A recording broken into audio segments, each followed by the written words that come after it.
Proyek Islam Nusantara tidak bisa dipisahkan dari proyek penjajahan. Proyek yang justru melemahkan kekuatan Islam karena mencabut Islam dari akarnya. Harus diakui, kekuatan Indonesia ada pada Islam dan kaum muslimin. Maka, cara yang paling mudah menguasai Indonesia adalah dengan terus-menerus melemahkan kekuatan Islam dan kaum muslimin.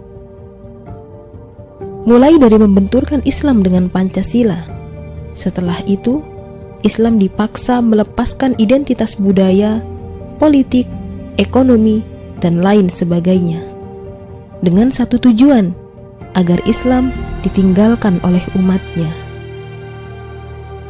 Setelah umatnya meninggalkan Islam, saat itulah umat Islam akan lemah karena tidak mempunyai daya tahan saat menghadapi serangan masif yang sengaja dilakukan penjajah untuk merampok kekayaan negeri mereka.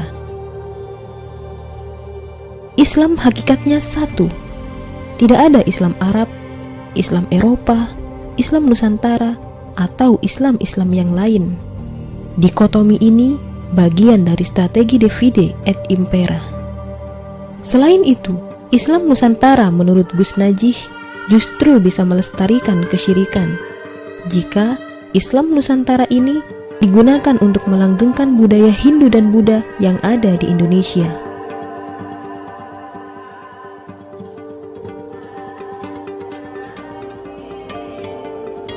Misi Islam masuk ke Nusantara adalah mengislamkan Nusantara, bukan menusantarakan Islam atau mengindonesiakan Islam. Mengindonesiakan Islam artinya memaksa Islam tunduk pada batas-batas keindonesiaan, juga batas-batas kenusantaraan. Ini seperti analogi yang pernah disampaikan Kiai Haji Zainuddin. Kalau beli kopiah, mestinya disesuaikan dengan kepalanya, bukan kepalanya disesuaikan dengan kopiahnya. Jadi, mestinya Indonesia atau Nusantara yang harus diislamkan, bukan Islam yang harus diindonesiakan. Kalau itu terjadi, sama dengan menganggap orang Indonesia lebih hebat daripada Nabi Muhammad, atau bahkan menganggap lebih hebat daripada Allah Subhanahu wa Ta'ala. Apa iya? Tepat sekali, MUI Sumatera Barat dan Sumatera Utara menolak Islam Nusantara.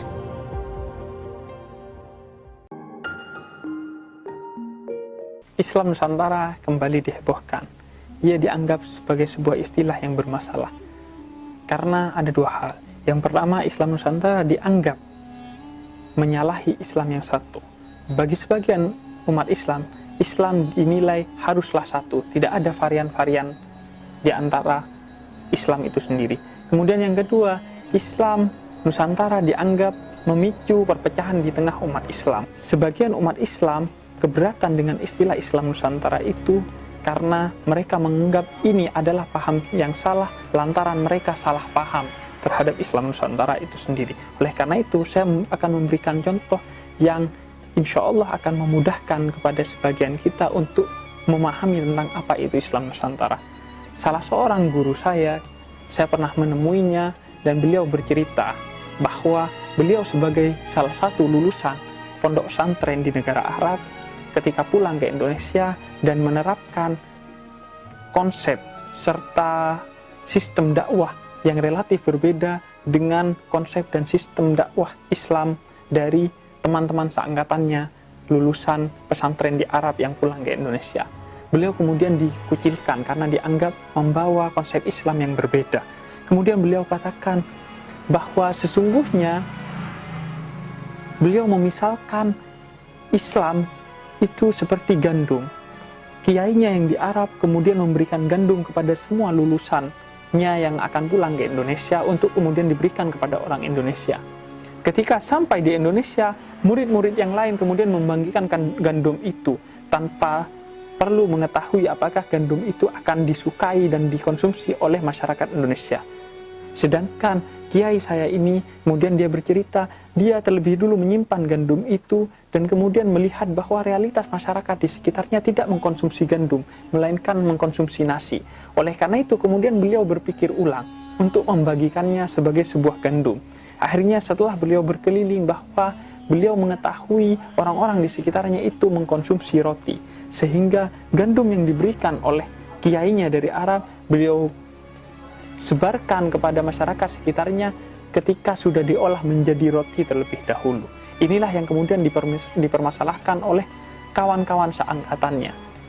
Padahal beliau jelaskan gandum yang dibagikan dalam bentuk roti oleh beliau sebenarnya hanya agar masyarakat di sekitarnya lebih menerima gandum itu dan mau mengkonsumsinya. Sebab jika dibagikan sebagai sebuah gandum, relatif akan ditolak oleh masyarakat sekitarnya karena mereka tidak terbiasa mengkonsumsi gandum. Olahan gandum itu bisa bermacam-macam, bisa roti, bisa bubur gandum, dan lain sebagainya. Dan ketika gandum itu diolah menjadi roti, sama sekali bukan berarti kemudian gandum itu tidak lagi gandum, atau bukan berarti menghilangkan nilai kegandumannya. Oleh karena itu, kritik terhadap Islam Nusantara bahwa Islam Nusantara menyalahi Islam yang satu sebenarnya tidak tepat. Sebab sebagaimana sebuah gandum ketika diolah menjadi bubur gandum ataupun roti, ia bukan berarti kemudian kehilangan kegandumannya. Ia tetaplah gandum, hanya variannya saja diubah agar sesuai dengan konteks masyarakat sekitarnya.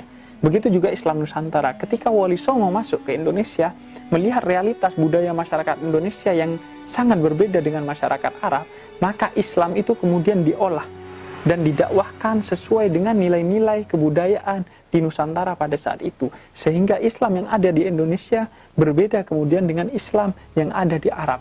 Namun perbedaan keduanya sama sekali tidak menyalahi Islam yang satu dari Rasulullah Shallallahu Alaihi Wasallam itu sendiri. Kemudian masalah yang kedua adalah Islam Nusantara dianggap akan menjadi biang perpecahan di tengah perbedaan Islam Nusantara dengan Islam-Islam lainnya, misalnya dengan Islam di Arab. Sebenarnya keberatan ini juga tidak berdasar. Sebab ketika kemudian orang-orang yang suka kepada roti dan suka kepada bubur gandum, mereka kemudian tidak boleh berpecah belah di tengah perbedaan itu. Jangan ada orang-orang yang memakan bubur gandum menuduh bahwa orang yang memakan roti itu sebenarnya tidak memakan gandum hanya karena berbeda olahannya. Begitu juga Islam. Seharusnya Islam Nusantara dengan orang-orang yang memiliki karakteristik Islam yang berbeda, mereka tidak seharusnya saling berpecah belah di tengah perbedaan. Dan itu memang terbukti dalam realitas masyarakat Indonesia. Kita sudah terbiasa dengan perbedaan Islam Muhammadiyah dan Islam Nahdlatul Ulama misalnya. Tapi kita tidak pernah terpecah belah di tengah perbedaan itu. Karena itu memang menjadi sunnatullah. Allah kemudian mengajarkan dalam Al-Quran bahwa baik perbedaan maupun persatuan adalah dua hal yang menjadi sunnatullah dan ajaran dari Islam itu sendiri. Dalam Al-Quran bahwa Allah menciptakan kita berbeda-beda bangsa, suku, dan lain sebagainya. Allah katakan perbedaan itu adalah sunnatullah. Oleh karena itu kalian tapi harus saling mengenal sehingga kalian bisa saling bersatu di tengah perbedaan itu sendiri. Dan itulah yang diajarkan oleh imam-imam madhab dalam fikih. Begitu juga tokoh-tokoh Islam di Indonesia. Mereka mengajarkan di tengah perbedaan sebagaimana dikatakan oleh Syauqi, salah satu penyair Arab, di tengah perbedaan yang terjadi, jangan sampai perbedaan itu merobek rasa kasih sayang sebagai manusia di antara kita. Sebuah kisah dari Prof. Umar Shihab dalam sebuah karyanya menjelaskan secara utuh bahwa perbedaan di antara tokoh-tokoh di Indonesia maupun imam-imam di antara imam-imam fikih itu tidak pernah menjadikan mereka terpecah belah di tengah perbedaannya. Dikisahkan suatu hari Buya Hamka diundang berceramah di masjid yang dibangun oleh kakek Prof. Umar Shihab yang bernama Masjid As-Said. Di sana sebelum kemudian tiba waktu berceramah, Buya Hamka yang diundang pada saat itu diawali dengan acara maulid. Buya Hamka dikisahkan duduk mengikuti maulid Nabi dan berdiri ketika Mahalul Qiyam sebagai bentuk penghormatan kepada komunitas yang ada di sana. Dan ketika beliau berceramah, beliau kemudian bercerita tentang kisah yang juga dikisahkan oleh Kiai Haji Hashim Asy'ari dalam sebuah karyanya, bahwa Imam Syafi'i di tengah perbedaan yang bahkan sengit dengan Imam Abu Hanifah, Imam Syafi'i menolak konsep istihsan yang dikembangkan oleh Imam Abu Hanifah. Namun di tengah perbedaan itu mereka tetap ada dalam penghormatan dan suasana yang hangat di antara mereka dalam satu kesatuan. Oleh karena itu Imam Syafi'i pernah berziarah kepada Imam Abu Hanifah dan menghatamkan Quran beberapa kali yang beliau hadiahkan kepada Imam Abu Hanifah. Maka perbedaan antara Islam Nusantara, Islam berkemajuan, Islam Nahdlatul Ulama, Islam Muhammadiyah itu hanyalah varian tafsirnya. Perbedaan itu tidak berarti kemudian menyalahi Islam yang satu dan juga tidak seharusnya menjadi biang perpecahan. Karena di atas perbedaan itu kita diajarkan oleh Rasul untuk saling bersaudara, ukhuwah Islamiyah. Yang dikatakan diibaratkan kita sebagai satu tubuh. Di tengah perbedaan mata dan kaki, namun ketika kaki tergelincir dan luka, maka mata juga akan menangis. Itulah rasa kasih di tengah perbedaan. Dan begitulah Rasul mengajarkan kita agar tetap berkasih sayang di tengah perbedaan di antara kita sebagai umat Islam.